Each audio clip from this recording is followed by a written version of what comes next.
afaan keenya gara afaan barbaanneetti karaa itti hiikachuu dandeenyu keessa isa tokko qabadhee isin dhufeera jechuudha. Guyyaa har'aan kana jechuudha. Barnoota baay'ee ajaa'iba kan ta'e jechuudha. Maaliif jennaan afaan Oromoo karaa barbaanne gara afaan Ingiliffaatti deebisuu dandeenya.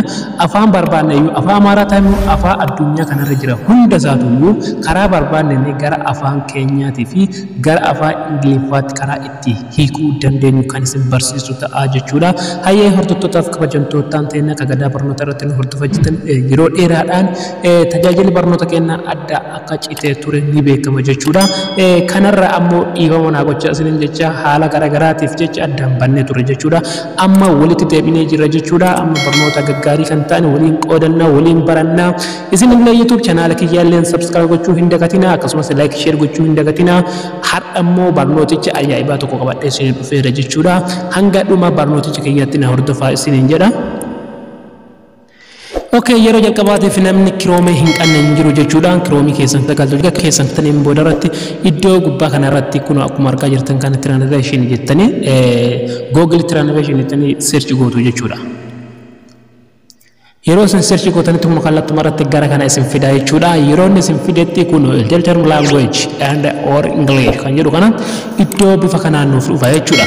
Isin ammoo maal gootuun kun akkuma argaa isin jira kana bakka duwwaa isin filaata jechuudha. Yeroo inni bakka duwwaa kana isin filaate afaan keessan ta'e afaan Oromoo ta'e afaan barbaadan jechuudha. Iddoo kana irratti barreessuu dandeessan jechuudha. Amma mee afaan Oromootiin waan barbaade haa barreessuuti. Kun amma uummata Oromoo kan jedhu kana irratti yeroo tokkoof kilik godha jechuudha. Kun afaan Oromootiin uummata Oromoo kan jedhu kan amma gara afaan Ingiliffaatti hiikuudhaaf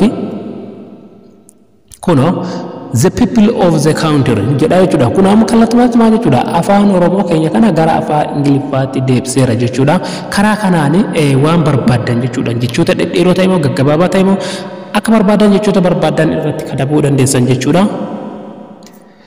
Bifumaan jechuudha ammallee kuno ganama kana eessa deemte isa jedhu kana barreesseera jechuudha. Amma gabaabumatti kana afaan Oromoo Ingiliffaatti deebisuudhaaf translation godha jechuudha. Yeroo an godhatti kuno ila where are you going to this morning kuno akkuma argaa jirtan kana maal godhe afaan Oromoo maal godhe gara afaan Ingiliffaatti deebseera jechuudha. Amma moo afaan kana yeroo jalqaba afaan barbaaddaa isoo jalqaba kanarratti barreessuu dandeessanii itti aansitanii ammoo afaan jijjiiruu barbaadan iddoo English jedhu kanarratti kilik gootu jechuudha. Yeroo isin kilik gootan kun bifa as argaa jirtan kana Amaariffaa ta'ee afaan barbaade addunyaa kanarra kan naanna'ee jiru hunda isaatu maal godheera iddoo kanarratti nuuf tarreesseera jechuudha. Isin ammoo maal gootu as keessaa ni fidattu. Afaan keessan kasiniif ta'uu kan barbaadan san jechuudha. Isaan fayyadamuu dandeessan jechuudha. Ammoo iddoo kanarratti maal hubachuu qabdan isin afaan Ingiliffaa kana yeroo tokko tokko namoonni afaan Ingiliffaa beeke afaan Oromootti deebisuu dadhaba. Afaan Oromoo beekee gara afaan Ingiliffaatti deebisuu dhabuu danda'a jechuudha. Isin ammoo maal gootan hiikachuu qofa osoo hin taane barachuuf waan nu gargaaruuf jecha isin ammoo karaa kanaan geeddarantanii yookaan gargaarantanii isin barsiifamuu danda'a jechuudha. Isin ammoo gama kanaaniin barnooticha gaarii kana qabattanii namootallee biraatiif akka yoo isin fayyade akka darbitanii nama biraallee fayyadamoo akka gootan kabajaan isin gaafanna jechuudha.